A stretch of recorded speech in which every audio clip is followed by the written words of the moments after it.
"You're not smart enough for business." The words hit me like ice water across the face.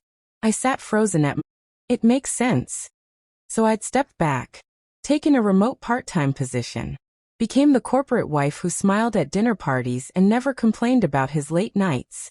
But lately, those late nights had become more frequent. And tonight, that text message had seemed oddly celebratory for just office news. I picked up my phone and opened my laptop. If Marcus thought I wasn't smart enough, I'd prove him wrong.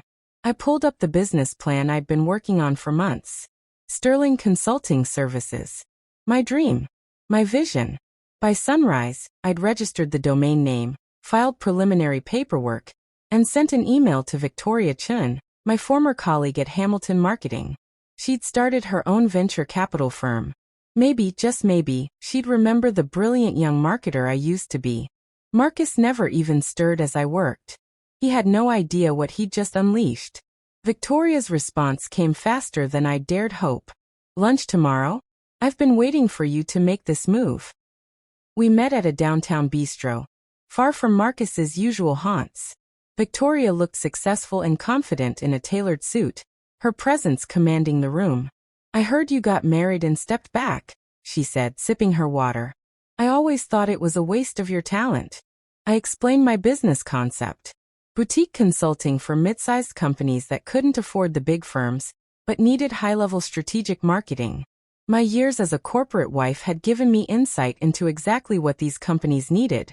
Victoria listened intently, occasionally making notes. When I finished, she smiled. "I like it. More importantly, I like that you're hungry again. That fire I remember is back in your eyes." She pulled out her phone. "I'll invest $50,000 to start.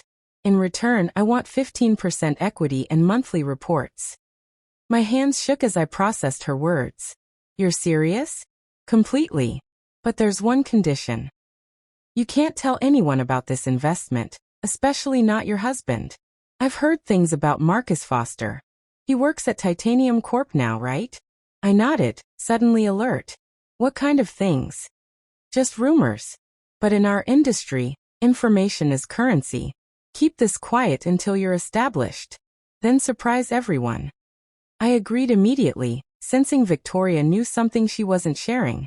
We shook hands, and I walked out with a $50,000 check and a renewed sense of purpose. Marcus would never see this coming. The next 3 months were exhausting. I worked late into every night after Marcus went to bed, building my company from nothing. Website design, client outreach, service packages, everything done in secret. Marcus barely noticed. He was too absorbed in his own career, taking more business trips, working longer hours. When he was home, he'd mock my little hobbies, without realizing I was building an empire in our guest room. "Still playing businesswoman?" he'd ask, seeing my laptop open. "When are you going to accept reality?" I'd smile and change the subject. Let him underestimate me. It would make the victory sweeter. My first client came in month 2. A regional manufacturing company needed marketing strategy for a product launch. The contract was small, just $15,000, but it was validation. I worked that account with everything I had, delivering results that exceeded expectations. The client was thrilled. More importantly, they referred me to 2 other companies. By month 3, I had 4 active clients and revenue of $60,000. Sterling Consulting was real. But I kept it quiet. Paid taxes through a separate account Marcus didn't know about. Conducted calls while he was at work. Built my business in the shadows. Until one evening when Marcus came home early. I was on a video call with a potential client, discussing a $100,000 contract. He stood in the doorway listening. When I ended the call, he was smirking. "Playing pretend again?" he asked. "That's cute." He had no idea the contract was real. And I wasn't about to tell him. A week later, Marcus made an announcement that changed everything. "I got promoted," he said over dinner, beaming with pride. "VP of Strategic Accounts at Titanium Corporation, youngest VP in company history." I congratulated him, genuinely happy for his success. Despite everything, I still loved him. I just refused to be diminished by him anymore. "The best part," he continued, is that I'll be overseeing accounts in the exact sector you've been pretending to understand. Mid-sized manufacturing and retail. Real business, not whatever fantasy you've been playing with. Something cold settled in my stomach. Marcus's new role put him in direct competition with my company. But he didn't know that. To him, I was still just playing pretend. Over the next few weeks, Marcus started bringing work home. Confidential files, strategic plans, client lists. He'd leave them scattered across our home office, never imagining I might look. But I did look. And what I found made my blood run cold. 3 of my current clients were on Titanium Corp's target list. Detailed dossiers on their operations, their needs, their budgets. And at the bottom of each file, handwritten notes in Marcus's distinctive scrawl. Small consultant currently engaged. Easy to poach. He was planning to steal my clients. He didn't even realize they were mine. But then I found something worse. A folder labeled Competitive Intelligence. Inside were printouts from my website, my marketing materials, even screenshots of my proposals to clients. Marcus had been spying on Sterling Consulting. He just didn't know his wife owned it. I spent that night piecing together Marcus's strategy. He'd identified Sterling Consulting as a small competitor and was systematically working to undermine us. The notes were detailed, almost obsessive. Target their clients with aggressive pricing. One memo read. Emphasize our corporate resources. Position them as amateur hour. Another note chilled me. Find out who owns this company. Could be useful leverage. Marcus was hunting me without knowing it. And he was getting close. I called Victoria the next morning. We need to talk. Urgently. We met at her office. I laid out everything I'd discovered. Victoria's expression grew darker with each revelation. I was afraid of this, she said finally. Marcus has a reputation. He's ruthless with competitors, and he's not above using questionable tactics. But this is different. This is personal. What do I do? I asked, feeling the walls closing in. Victoria thought for a moment. You fight back. But smart. You have advantages he doesn't know about. Use them. She pulled up a file on her computer. Titanium Corp has been struggling lately. They're aggressive because they're desperate. Their stock price is down 20% this year. That VP position Marcus got? It came with impossible performance targets. How do you know this? Because I sit on their competitors' board. And I'm about to make you an offer you can't refuse. She turned the screen toward me. A partnership proposal. Sterling Consulting would become the preferred vendor for 3 companies in Victoria's portfolio. This contract is worth $500,000 annually, she explained. It will make you a serious player overnight. And it will put you in direct competition with Marcus's division. I stared at the proposal, my heart racing. This would change everything. No more hiding. No more pretending. There's one catch, Victoria added. You'll need to expand quickly. Hire staff. Get an office. Go public with your success. Which meant Marcus would find out. He'd know I'd been building this empire while he mocked me. But I was ready for that conversation now. I'd earned this moment. I'll do it, I said. Landing the partnership contract felt like winning the lottery and declaring war simultaneously. Within 2 weeks, Sterling Consulting went from a solo operation to a legitimate firm. I hired 3 consultants, rented office space, and launched a professional marketing campaign. Marcus noticed immediately. The industry was small enough that news traveled fast. He came home one evening with a business magazine in his hand. Did you see this? He asked, not yet connecting the dots. Some new consulting firm is making waves. Sterling Consulting. They landed the Pemberton account right out from under us. I looked up from my laptop, fighting to keep my expression neutral. Really? That's impressive. It's annoying, he corrected. We'd been working that account for months. Then this nobody company swoops in and steals it. My boss is furious. Maybe they made a better offer, I suggested carefully. Marcus snorted. Doubtful. They probably don't even know what they're doing. It's typical. These small firms promise the world, deliver garbage, and then disappear. I'm actually looking forward to watching them fail. The irony was almost painful. Marcus was so certain of my incompetence that he couldn't imagine I might be behind his professional frustration. That night, I made a decision. It was time to stop hiding. Not by telling him directly, but by letting him discover the truth on his own. The revelation would be sweeter that way. I left a Sterling Consulting business card on my desk. Casual, like it had been there all along. My name, my title, founder and CEO. Then I waited. Marcus found the card 3 days later. I was in the kitchen when I heard him call my name. His voice had a strange quality to it, somewhere between confusion and anger. I walked into the office.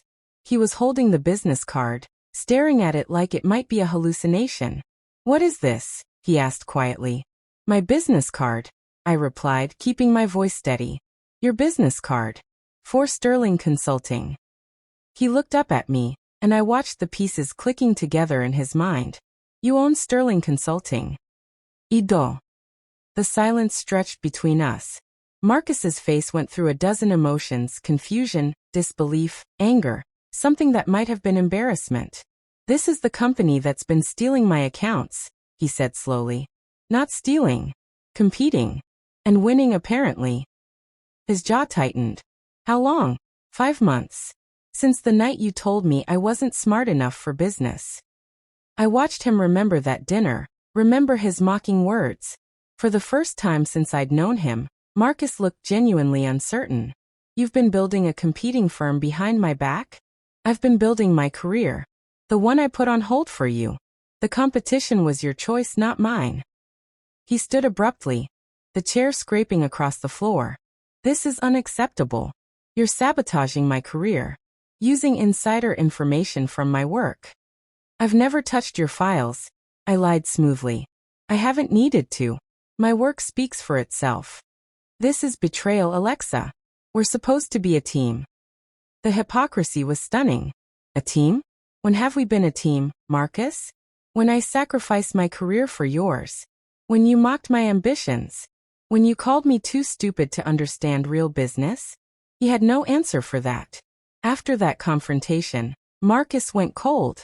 Not angry, which I could have handled. Cold. Calculating. I recognized the shift. This was Marcus in competitive mode. The same ruthless strategist his colleagues praised. He stopped mocking my business. Stopped asking about my day. We became polite strangers sharing a house, each waiting for the other to make the next move. I knew what was coming. Marcus would use every resource at his disposal to crush Sterling Consulting. It wasn't personal anymore. It was professional. And in business, Marcus played to win. The first strike came within a week. 2 of my smaller clients received calls from Titanium Corp, offering identical services at 50% less. Both clients called me, apologetic but practical. They couldn't turn down such a dramatic cost difference. I let them go without a fight. Those accounts were small, and I'd expected Marcus to target them. What concerned me more was what would come next. The second strike was more sophisticated. Industry rumors started circulating. Sterling Consulting was struggling. Couldn't deliver on promises. Founder lacked experience. Nothing traceable, nothing I could prove, but damaging nonetheless. I called Victoria. "He's coming after me." "I know. I'm hearing the whispers too." She paused. "This is going to get uglier before it gets better. Are you prepared for that?" I thought about the past 3 years. The sacrifices, the mockery, the dismissal. I've been preparing for this fight longer than Marcus realizes. Good. Because I have information you're going to want. We met at her office. Victoria pulled up financial documents that made my eyes widen. "Titanium Corp is in worse shape than anyone knows," she explained. "They've been hiding losses for 2 quarters. When this goes public, their stock will crater. And Marcus's division is the most vulnerable." "How did you get this?" "I have my sources. The question is, what do you want to do with it?" I stared at the documents, understanding the opportunity. I could leak this information, destroy Titanium Corp's credibility, and Marcus's career along with it. But was that who I wanted to be? Instead of leaking the information, I made a different choice. I used it to protect my clients. When Titanium Corp approached my accounts with aggressive pricing, I had quiet conversations with each client. I didn't reveal confidential information, but I suggested they ask certain questions about long-term stability, about Titanium's own financial health, about what happens when a company offering unsustainable prices inevitably raises them later. 3 of my 4 targeted clients stayed with Sterling. They'd rather pay my rates and trust my stability than gamble on Titanium's desperate pricing. Marcus didn't take it well. I overheard a phone call one evening, his voice tight with frustration. "I don't understand how they keep winning. We're offering better rates, better resources. What are they telling clients?" The answer was simple. I was telling them the truth. Marcus was selling desperation dressed as opportunity. But Marcus wasn't finished. If he couldn't beat me on price or service, he'd attack my reputation directly. The article appeared in the Regional Business Journal. An anonymous letter to the editor questioning Sterling Consulting's ethics, suggesting we used underhanded tactics, implying that our success was built on industrial espionage. The letter was clever, just vague enough to avoid legal action, just specific enough to plant doubt. I recognized Marcus's style immediately. "You need to respond," Victoria urged. "Silence looks like guilt." But I had a better idea. Instead of defending myself, I went on offense. I pitched an interview to the Journal, a profile piece on Sterling Consulting's growth. I shared our client success stories, our methodology, our vision. I positioned the company as David fighting Goliath, the small firm winning through innovation rather than resources. The resulting article was everything I'd hoped for. Positive, detailed, legitimizing. It included testimonials from satisfied clients and data showing our success rates. The anonymous accusations looked petty by comparison. Marcus's company began investigating Sterling Consulting more seriously. Not just competitive research, but active intelligence gathering. I knew because one of my new hires, Kimberly, had previously worked at Titanium Corp. "They're building a file on you," she warned during a private conversation. "Your background, your clients, your financials. They're looking for anything they can use." "Let them look," I said. "My company is legitimate. Every contract is solid. Every client reference is genuine." But Kimberly looked worried. "There's something else. They're researching your connection to Marcus. They know you're married. They're trying to figure out if that's an angle they can exploit." The irony was almost funny. Titanium. My assistant forwarded me an email that had been mistakenly sent to Sterling's general inbox. Titanium Corp would be announcing significant losses in the next quarterly report. Their aggressive pricing, the same strategy Marcus used against me, was unsustainable. They'd been buying market share at the cost of profitability. "Their stock will drop 30% minimum," Victoria predicted. "Maybe more. And when it does, heads will roll. Starting with the executives who approved this strategy." "Marcus," I said. "Marcus and several others. The board is already looking for scapegoats." I should have felt satisfaction. Instead, I felt a strange numbness. This man was my husband. Despite everything, seeing his career implode should have caused some emotion. But all I felt was cold clarity. Marcus had made his choices. Now he'd face the consequences. "There's something else," Victoria continued. "I'm part of an investment group interested in acquiring struggling companies. We've been watching Titanium Corp for months. When the stock drops, we're planning a hostile takeover." My breath caught. "You're going to buy Titanium Corp?" "We're going to try. If we succeed, we'll be restructuring everything. New leadership, new strategy, new direction." She paused meaningfully. "We'd need someone with industry expertise. Someone who understands the market and has proven results." The implication hung in the air. "You want me to run it?" "I want you to consider it. After the acquisition, after the restructuring, you'd be CEO of the company that tried to crush you." It was too perfect. Too cinematic. "That's insane." "That's business. Think about it." I drove home in a daze, my mind spinning with possibilities. CEO of Titanium Corporation, Marcus's boss. The ultimate reversal. But first, I had to survive the next 3 months. Because Marcus and his company would fight with everything they had before admitting defeat. The rumors about Titanium Corp's financial troubles started leaking within weeks. Not from me, I'd kept Victoria's confidence. But in the business world, secrets rarely stayed buried. Analysts started asking questions.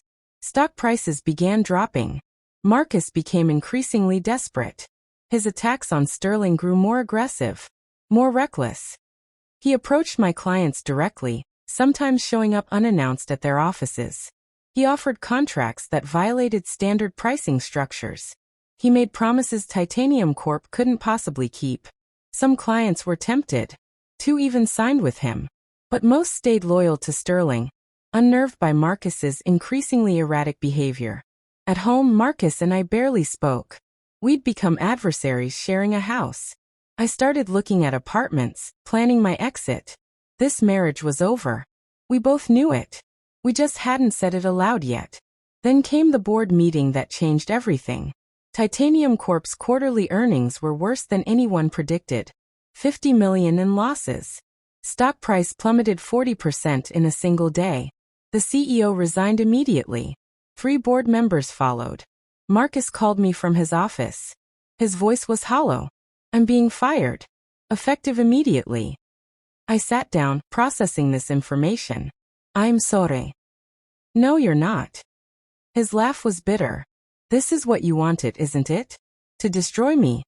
I wanted to build my own success. You made it a war. And you won. Congratulations, Alexa. You've destroyed my career, my reputation, everything. The call ended. I sat in my office, feeling nothing but exhaustion. No triumph, no satisfaction. Just tired. Then Victoria called. The acquisition is moving forward. The takeover happens in 60 days. Are you interested in my previous offer? CEO of Titanium Corporation, Marcus's former company. The company that tried to destroy mine. Yes, I heard myself say. I'm interested. The next 60 days were chaos. Titanium Corp's collapse accelerated. Clients fled. Employees resigned. The company that had seemed so powerful was revealed as a hollow shell. Aggressive on the outside but rotting from within. Marcus moved out of our house. He didn't say where he was going. He just packed a bag one morning and left. I didn't try to stop him. Sterling Consulting, meanwhile, thrived. With Titanium Corp effectively neutered, we absorbed many of their abandoned clients. My company doubled in size. Revenue tripled. Victoria's investment group finalized the Titanium Corp acquisition. The purchase price was humiliating, 70 cents per share. A company once valued at 800 million sold for under 60 million. Restructuring begins immediately, Victoria told me. We're cleaning house. New leadership, new culture, new strategy. The old Titanium Corp is dead. And you want me to lead the resurrection. I want you to transform it. Make it what it should have been all along. The offer was comprehensive. CEO position. Significant equity stake. Full authority to rebuild from the ground up. There's one catch, Victoria added. Several former Titanium executives are requesting severance packages, including Marcus. As CEO, you'd have to approve or deny those requests. The poetic justice was almost too perfect. Marcus's financial future in my hands. What do the severance packages look like? I asked. Standard for executives. 6 months salary, benefits continuation, non-compete clauses. Nothing extraordinary. I thought about it. About revenge and dignity. About the person I wanted to be versus the person Marcus had tried to make me. Approve his severance, I said finally. Standard terms. He earned it as an executive, even if he failed. Victoria sounded surprised. You're sure? After everything. I'm sure. This isn't about punishing Marcus. It's about building something better. My first day as CEO of Titanium Corp felt surreal. Walking into the building where Marcus once worked. Sitting in the corner office that had belonged to the man who fired him. The staff was wary. Uncertain. They'd been through leadership changes, layoffs, uncertainty. They didn't know whether to trust me. I called an all-hands meeting. Addressed the entire company. I know my background, I began. I know some of you worked with my husband. I know Sterling Consulting competed against this company. I understand if you're skeptical about my leadership. The room was silent. Hundreds of eyes watching me. But I'm not here to gloat. I'm not here for revenge. I'm here because I believe this company can be something better than what it was. Better strategy, better ethics, better results. I outlined my vision. A company that competed through excellence, not desperation. That valued long-term relationships over short-term profits. That treated employees and clients with respect. This won't be easy, I concluded. Rebuilding never is. But I promise you this.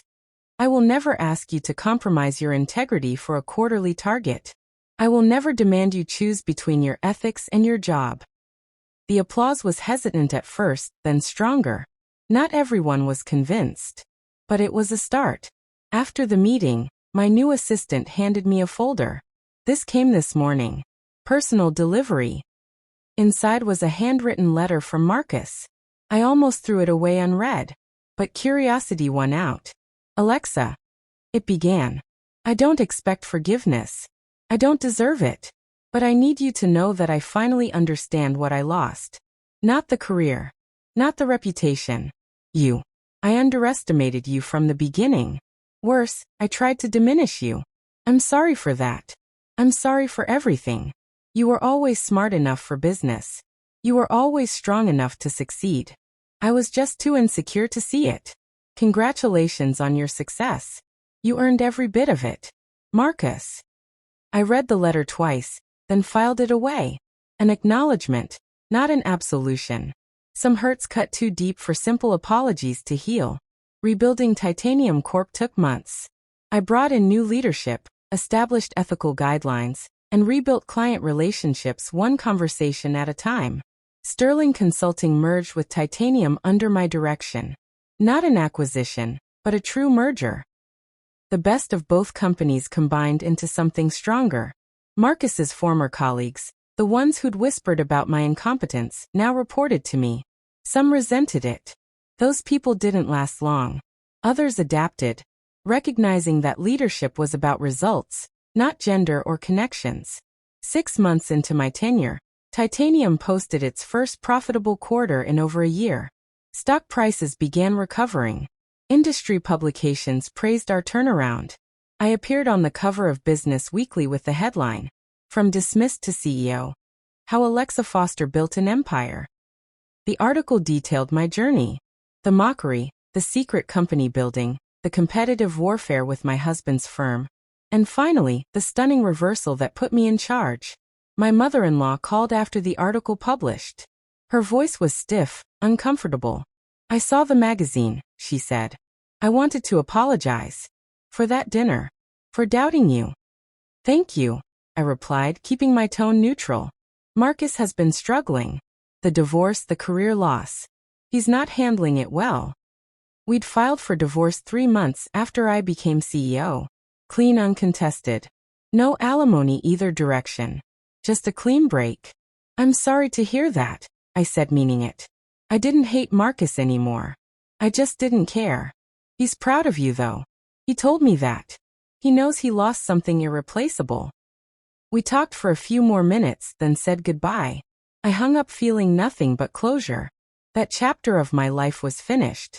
Time to write the next one. A year after becoming CEO, I addressed the annual shareholders meeting. The room was packed. Investors, analysts, media. Everyone wanted to see the woman who'd orchestrated one of the business world's most dramatic turnarounds. When I took over Titanium Corp, I began. This company was days from bankruptcy. Revenue was down 60%. Client trust was shattered. Employee morale was non-existent. I pulled up the numbers. Today we're profitable. We've regained 70% of our lost market share. Employee retention is at an all-time high. And client satisfaction scores have improved by 40 points. The applause was genuine. These people had money invested in our success. They had reason to celebrate. But numbers don't tell the complete story, I continued. The real transformation wasn't financial. It was cultural. We stopped viewing business as warfare. We started building partnerships instead of destroying competitors. We valued integrity over quarterly targets. I paused, letting that sink in. This approach isn't soft.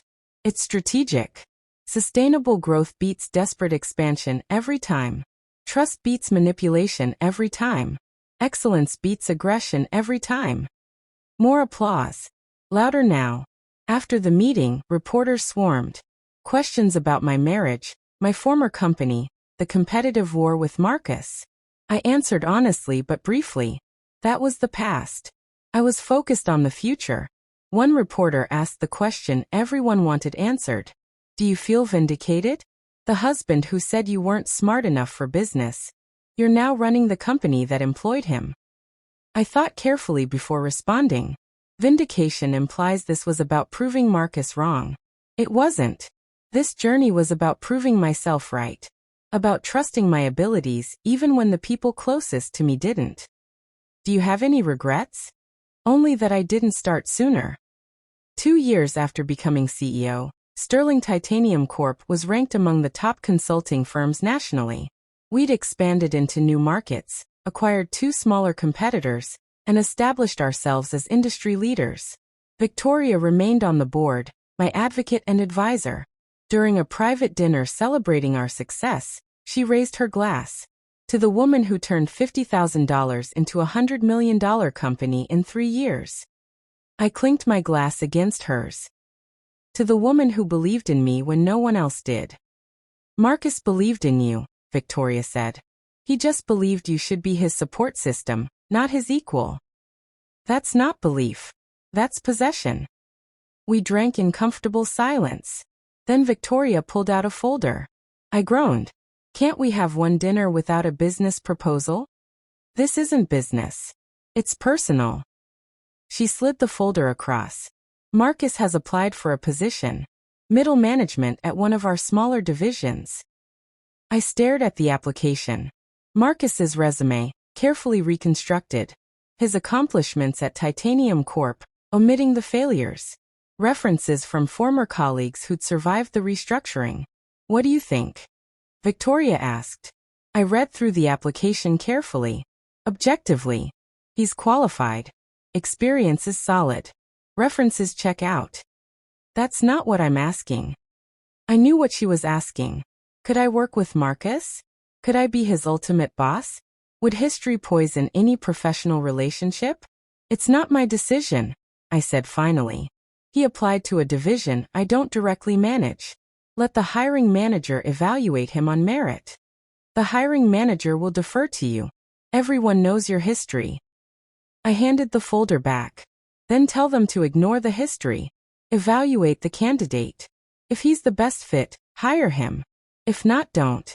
I'm not going to sabotage him, but I'm not going to save him either. Victoria smiled. That's exactly the right answer. Marcus got hired. Not because of me, but despite me. The division manager genuinely needed someone with his experience. Marcus started 3 weeks later in a role several levels below his former position. I didn't seek him out. Didn't make a point of running into him. But the company was large enough that paths eventually crossed. It happened in the elevator. I was heading to a board meeting. The doors opened, and Marcus stepped in before seeing me. We both froze. Alexa, he said quietly. Marcus. Awkward silence filled the small space. Marcus looked different. Older maybe. Or just tired. The arrogance that once defined him had been replaced by something more grounded. Congratulations on the promotion, he said, referencing a recent announcement about my elevation to chairman in addition to CEO. You've done incredible things with this company. Thank you. More silence. Then Marcus spoke again, his voice careful. I know this is awkward. Me working here. I can request a transfer to another office if. That's not necessary, I interrupted. You were hired on merit. Your performance will be evaluated on merit. Nothing else matters. The elevator reached my floor. As the doors opened, Marcus spoke one more time. I really am proud of you, Alexa. I always should have been. I stepped out, then turned back. I know, Marcus. But I don't need your pride anymore. I have my own. The doors closed between us. That conversation, brief and awkward, provided the closure I hadn't realized I needed. Marcus and I would exist in the same professional world, but we were no longer connected beyond that. And I was completely fine with it. 3 years into my tenure, I received an unexpected invitation. Harvard Business School wanted me to give a keynote address on strategic turnarounds. The same institution whose MBA Marcus had lorded over me during our marriage. I accepted immediately. The auditorium was packed with students, professors, and business leaders.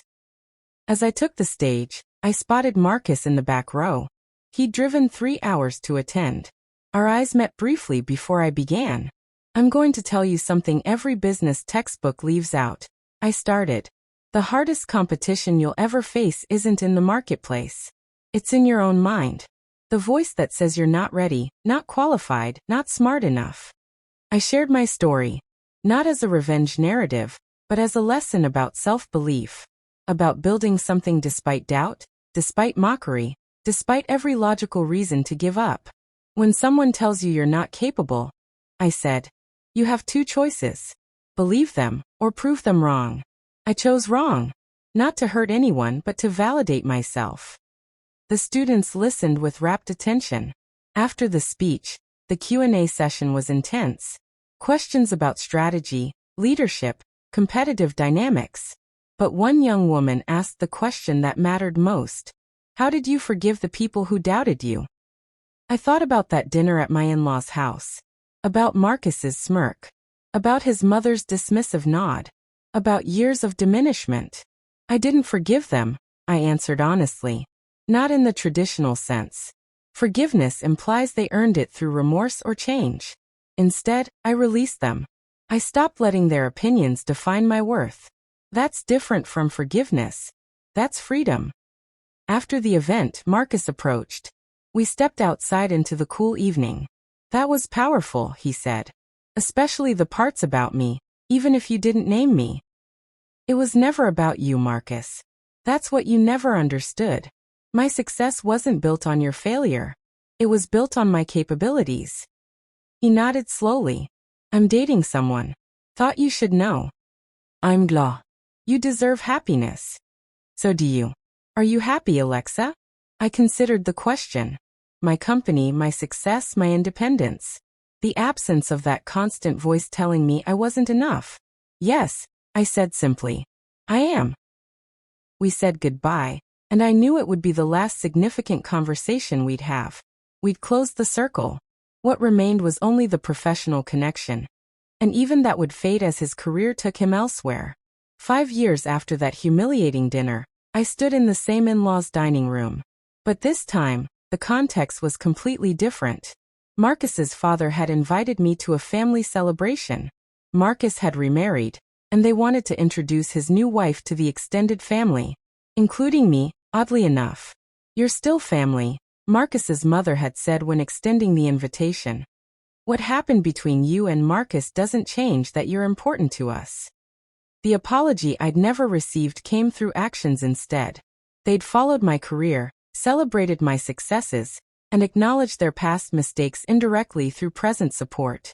I attended out of curiosity more than anything. Marcus's new wife, Claire, was a teacher. Warm, genuine, completely different from the corporate world. She and Marcus seemed genuinely happy together. I've heard so much about you, Claire said when we met. Marcus says you inspired him to become a better person. I glanced at Marcus, who looked slightly embarrassed. That's generous of him. During dinner, I sat in the same chair where Marcus had once mocked my business proposal. His mother, perhaps remembering the same moment, raised her glass. To Alexa, she said. An extraordinary woman who taught our family about strength and perseverance. We're proud to know you. The toast was sincere, earned through years of proven success rather than familial obligation. I accepted it with grace, finally feeling the validation I'd once desperately sought from these people. After dinner, Marcus and I found ourselves alone on the patio. The night was cool, stars visible despite the city lights. This is strange, Marcus said. All of us together like this. Strange but okay, I agreed. I need to tell you something. I'm leaving Sterling Titanium.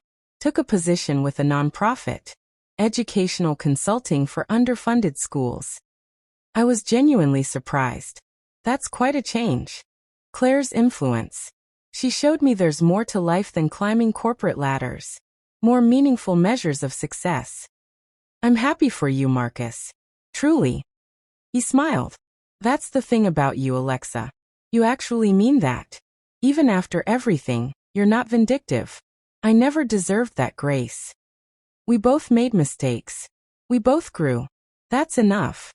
7 years after founding Sterling Consulting in secret, I stood before a mirror in my penthouse office, preparing for a television interview.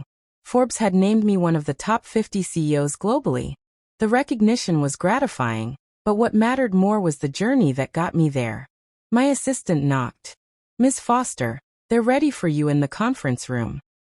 I followed her down, where cameras and lights had transformed our executive space into a studio. The interviewer, Preston Wallace, was a legendary business journalist known for tough questions. Thank you for doing this, he said as technicians adjusted my microphone. My pleasure. The interview covered standard topics. Leadership philosophy, strategic decisions, market positioning. Then Preston pivoted. Your story has become almost legendary in business circles. The wife told she wasn't smart enough, building a company in secret, eventually becoming CEO of her husband's former employer. Some critics say you've built your brand on that narrative rather than business acumen. How do you respond? I'd expected this question. The narrative is true, but it's not the foundation of my success. Sterling Titanium succeeds because we deliver results.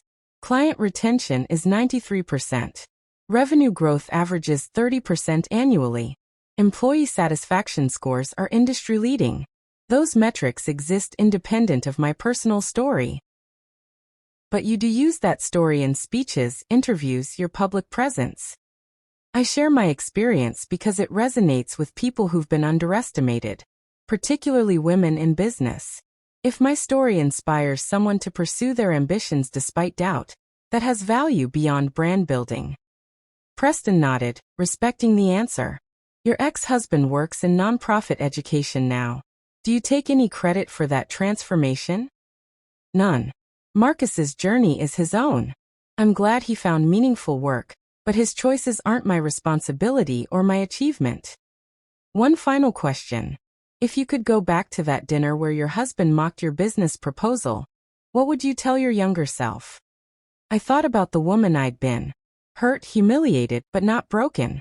Ready to prove herself even if she didn't know it yet. I'd tell her she's already smart enough, strong enough, capable enough. The only validation she needs is her own. And that the best revenge isn't destroying others. It's becoming everything they said you couldn't be. 10 years after that transformative dinner, Sterling Titanium Corp went public. The IPO was one of the year's most successful, raising $800 million and valuing the company at $3 billion. I owned 18% after dilution. On paper, I was worth over $500 million. But numbers were just numbers. What mattered was the company we'd built, the culture we'd created, the thousands of employees who found meaningful work and ethical leadership. The night of the IPO, I hosted a celebration at our headquarters. Employees, investors, clients, everyone who'd contributed to our success. Victoria found me on the rooftop terrace, escaping the crowd for a moment of quiet. How does it feel? She asked. You've built something extraordinary. It feels like the beginning, not the ending. There's so much more to do. Victoria laughed. Always forward-thinking. That's why you succeed. She paused. I saw the guest list. You invited Marcus and Claire. Why wouldn't I?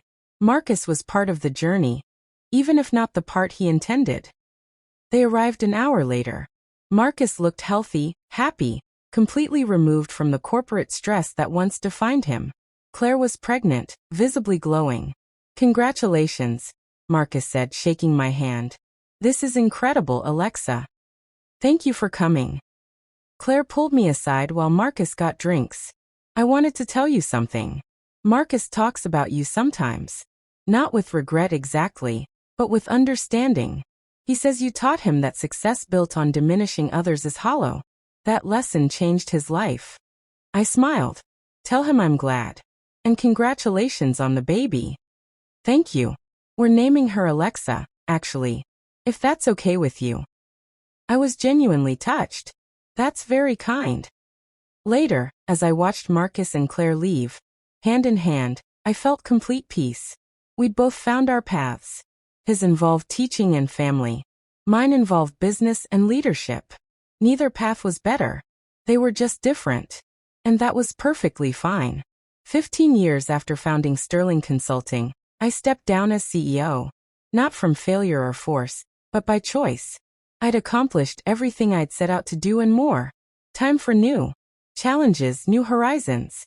I remained chairman of the board, guiding strategy while younger leaders handled daily operations.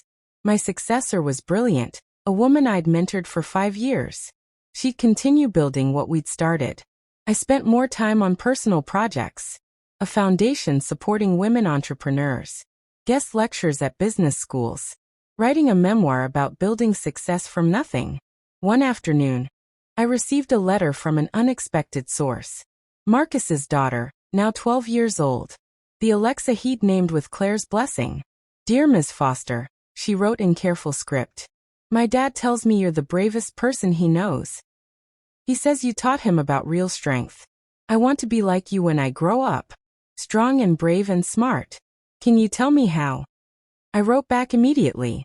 A long letter about self-belief, perseverance, and understanding that other people's doubts reflect their limitations, not yours. I sent her a copy of my memoir, inscribed, for Alexa, who will define success on her own terms. On the anniversary of that fateful dinner, I treated myself to a quiet evening. No celebration, no crowds. Just reflection. I thought about the woman I'd been, desperate for approval, willing to sacrifice her ambitions for someone else's comfort. I thought about the moment of clarity when Marcus's mockery became the catalyst for change. Most of all, I thought about the lesson I'd learned and now shared with others. You don't need permission to be extraordinary. You don't need validation from people who've never believed in you. You just need courage to believe in yourself. My phone buzzed. A text from Victoria. Dinner next week? I have a business proposal you'll find interesting. I smiled. Some things never changed. I replied. Absolutely. Let's build something new. Because that's what I did. I built. I created. I transformed doubt into determination and mockery into motivation. Marcus had called me too stupid for business. Instead, I'd shown everyone, exactly how smart I could be. And I wasn't finished yet.